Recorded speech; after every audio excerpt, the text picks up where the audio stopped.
Olá pessoal, hoje nós vamos dar continuidade ao estudo das leis de Kirchhoff.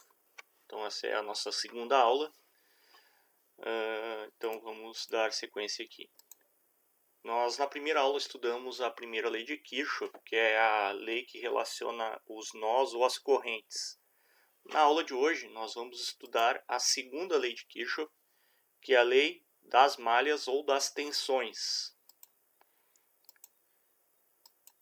Então o enunciado da segunda lei de Kirchhoff é a somatória das tensões e quedas de tensões numa malha fechada é igual a zero. O que significa dizer isso? Se nós somarmos todas as tensões dos geradores e fontes com todas as quedas de tensão que temos no circuito, nós vamos obter nessa malha fechada o valor de zero. A somatória final tem que ser zero. Tá? Então, também como a primeira lei de Kirchhoff, também é uma lei de conservação. Então, não se cria tensão, né, no circuito, e toda a tensão que é produzida, né, que existe no circuito, de alguma forma vai ser gasta. Se houver corrente e o circuito for fechado. O circuito, no caso aqui, uma malha, a gente considera um circuito sério. Uma coisa importante, assim como cada nó tem sua primeira lei de Kirchhoff, né, sua equação de primeira lei, então cada malha também tem sua própria equação de segunda lei de Kirchhoff. Então não existe uma equação igual para todas as malhas. Então para cada malha tem que ser construída a sua equação de segunda lei de Kirchhoff. Tá? Então aqui estamos considerando esse circuito série, ele é uma malha, um circuito de uma malha apenas. Tá? E essa malha ela vai ter uma corrente única, que é a corrente I. Então essa corrente I ela passa por todos os componentes do circuito. Tá? Então eu quero mostrar para vocês um método passo a passo de construção da equação de segunda lei de Kirchhoff. E através dessa equação de segunda lei, nós podemos resolver alguns problemas nos quais nós antes tínhamos que calcular, por exemplo, a resistência equivalente do circuito. Teríamos que calcular a corrente do circuito através da resistência equivalente.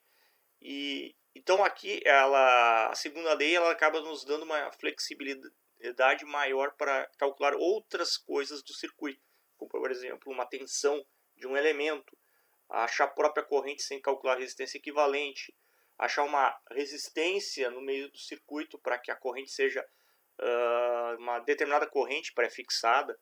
Então temos várias outras possibilidades que não ficam só atreladas à resistência equivalente. Então isso aqui, pessoal, um método passo a passo que eu vou mostrar é um dos tantos métodos de resolução.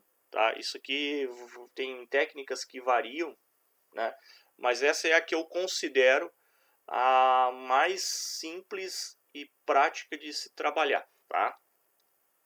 Então esse método consiste no seguinte: primeiro passo, estabelece-se um ponto de partida para análise da malha. Então nós escolhemos uma posição do circuito na qual nós vamos partir para análise. Tá? Então esse ponto de partida é onde nós começamos e nós terminamos a análise.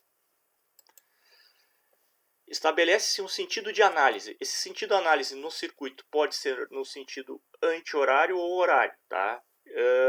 Normalmente se utiliza o sentido horário. E aqui cabe uma observação importantíssima. Em circuitos de mais de uma malha, o sentido que nós adotarmos para a primeira malha tem que ser adotado para todo o resto do circuito. Senão nós vamos ter erros. Então aqui é um ponto importantíssimo, pessoal. Se a pessoa adotou o sentido horário, tem que adotar o sentido horário para todo o resto do circuito. Se adotou o sentido anti-horário, vai ter que adotar o sentido anti-horário para todo o resto do circuito também. Tá? Então não pode se ficar fazendo alternância de sentido de análise. O sentido que nós começamos a utilizar é aquele que vai ter que ir até o fim naquele circuito.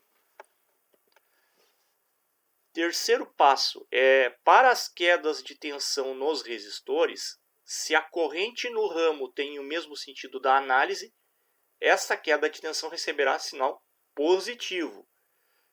Caso contrário, receberá sinal negativo. Isso nós vamos mostrar melhor na hora de fazer uma análise, tá, pessoal?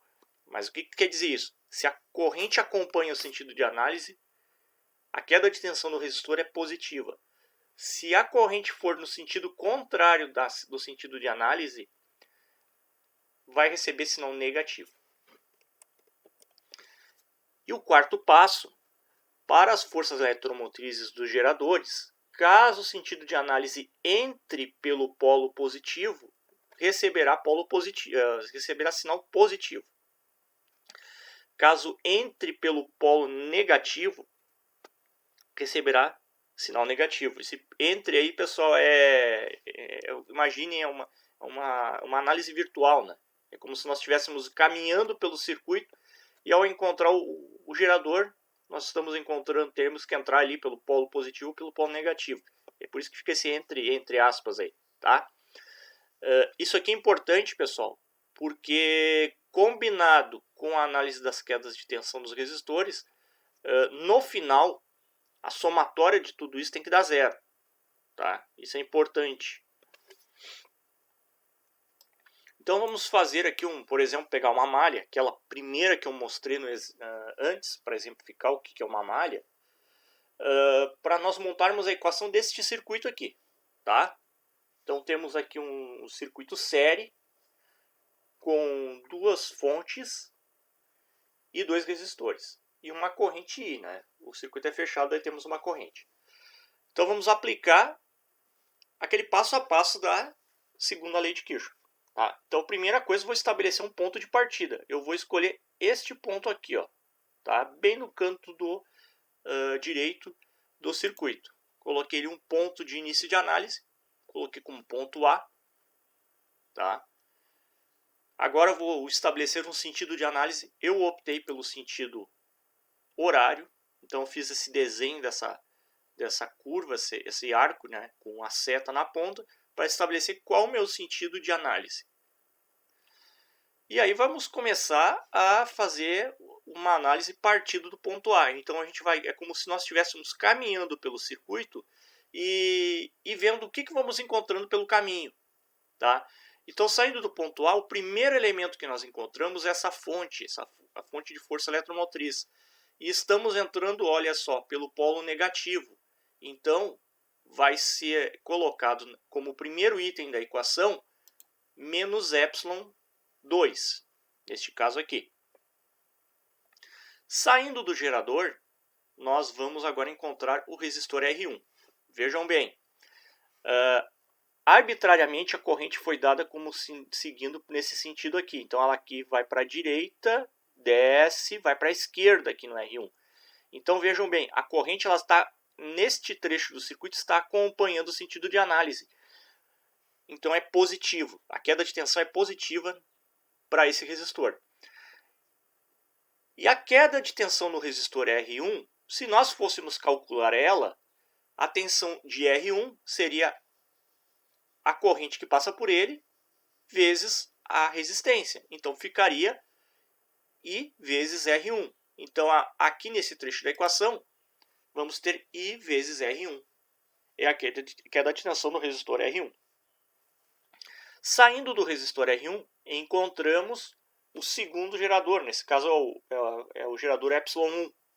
E de novo entramos pelo polo negativo. Então, novamente, menos ε1. Continuando no circuito, encontramos o resistor R2. Vejam que a corrente ainda está acompanhando o sentido de análise, né? E a queda de tensão em R2 é I vezes R2. Então, mais I vezes R2. Seguindo no circuito, voltamos para o ponto A. Quando nós encontramos o ponto A, nós colocamos aqui igual a zero. Tá? Então, a soma de todas as tensões e quedas de tensão vão dar zero. Tá? Então, esta aqui, pessoal, seria a equação de segunda lei de Kirchhoff deste circuito aqui. Não se faz nada neste caso porque não temos valores nem de tensão, nem de corrente, nem de resistência. Não temos nada. Então ficaria isso aqui apenas como uma equação deste circuito. Certo?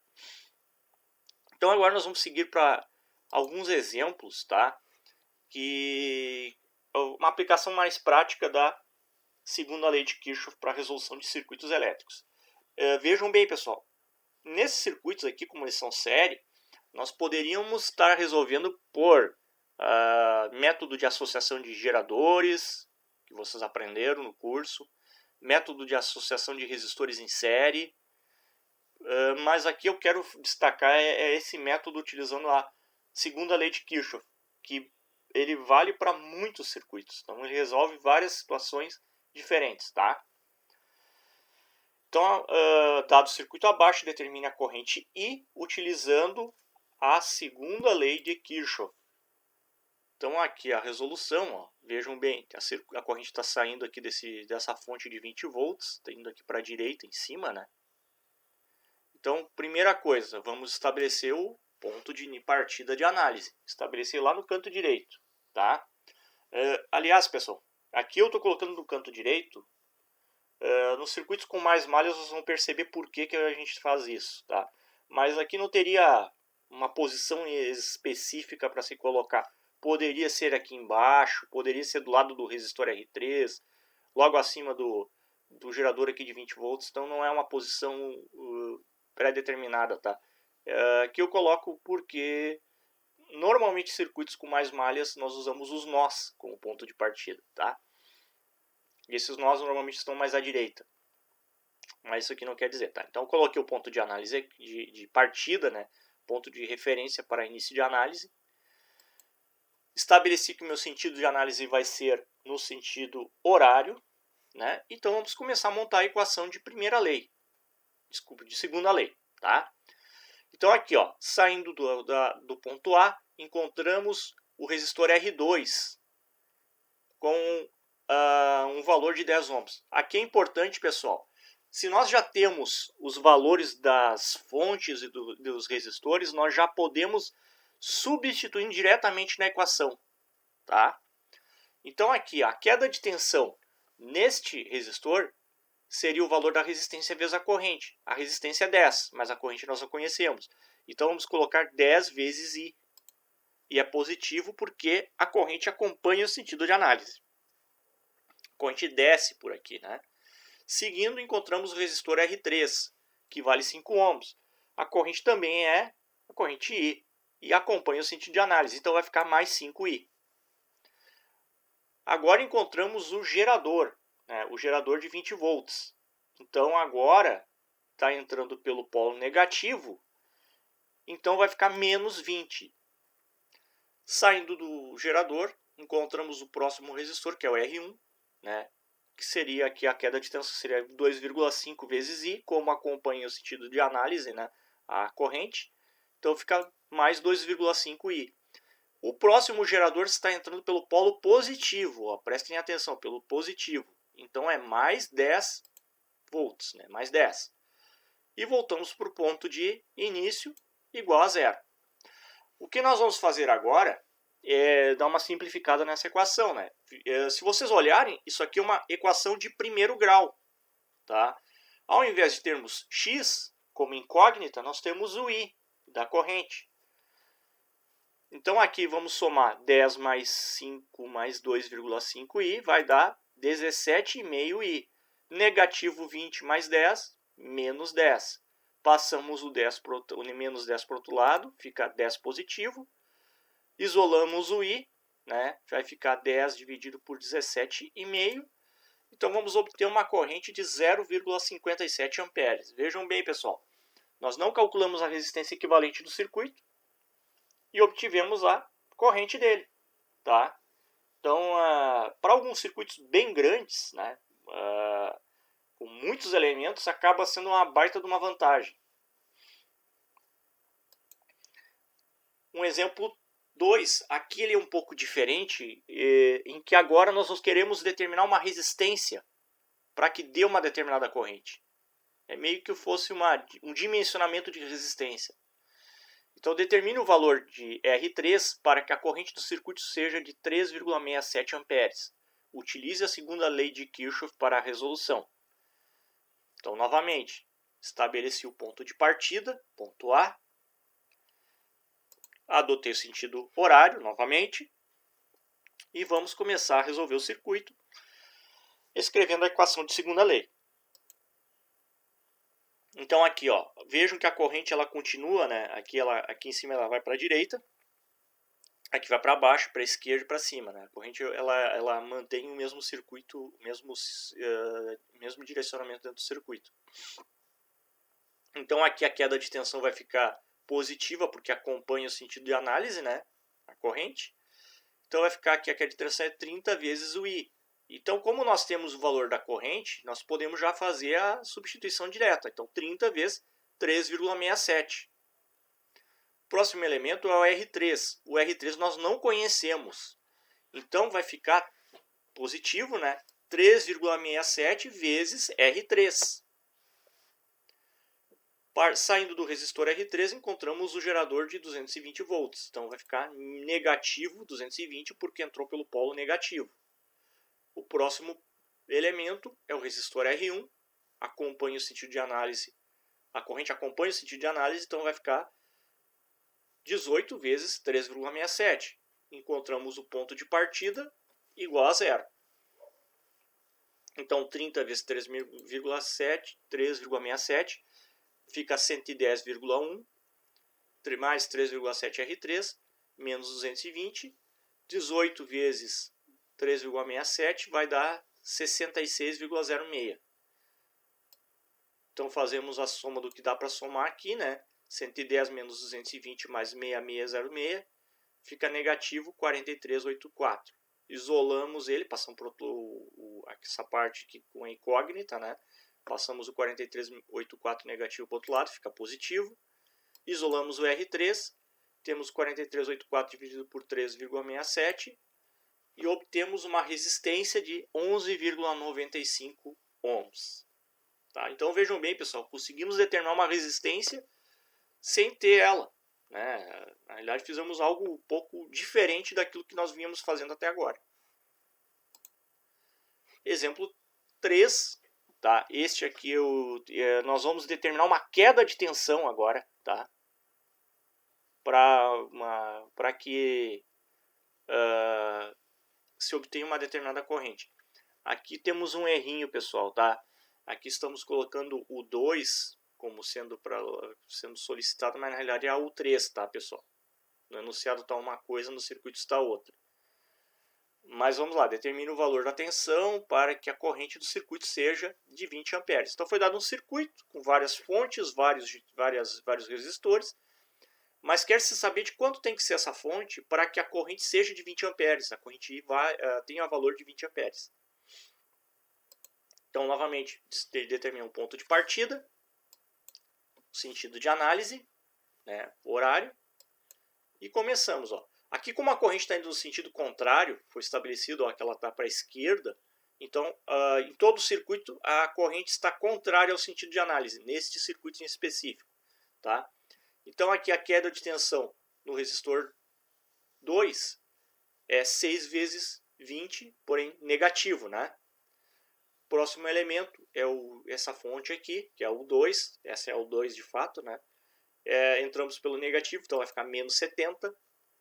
Aqui no R3 vai ficar negativo, né? Porque a corrente está contrária ao sentido de análise. 5 vezes 20, negativo. Entrou pelo polo positivo da U3 aqui, mais o 3. Aqui no resistor 4, nós temos a corrente ainda no sentido contrário do sentido de análise, né? Então vai ficar 3 vezes 20 negativo. Entramos por este gerador aqui de 150 volts pelo polo negativo, então menos 150.